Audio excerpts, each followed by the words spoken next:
Hello everyone, welcome to my another mini vlog. তো আগের ভিডিওতেই তোমরা দেখে নিয়েছো আমি আর বোন চলে গেছিলাম দিদির বাড়ি। তো দিদির বাড়ি গিয়ে সেদিনকে রাত্রেবেলা 9টার সময় আমরা বেরিয়ে পড়েছিলাম বারোদলের মেলা দেখতে যাওয়ার জন্য। তো আমরা সেদিনকে রাজবাড়ির পিছনের দিক দিয়ে গিয়েছিলাম মেলায়। আমরা ফার্স্টেই ফেরিঘাট পার হয়ে নিয়েছি, আর ফেরিঘাট পার হয়ে আমরা পৌঁছে গিয়েছি নদিয়া বারোদল উৎসব ও মেলা 2026-এ। তো মেলায় ঢুকেই দেখো এই দোকানপাটগুলো দেখতে পেয়ে গেছি।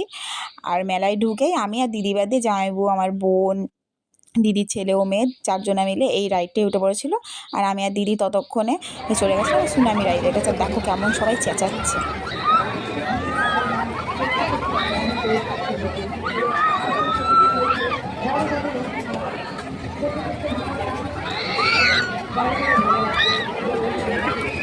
আমি আর দিদি এদিকে ভিডিও করতে করতে বোনরাও রাইড থেকে নেমে পড়েছে। তারপর আমরা তন্দুরি চা খেয়ে নিলাম। তন্দুরি চা খাওয়ার পর আরও একটু মেলা ঘুরে আমরা চলে গেছিলাম পাপড়ি চাট খেতে। পাপড়ি চাট খেয়ে আমরা এখন মেলা থেকে বেরিয়ে পড়ছি।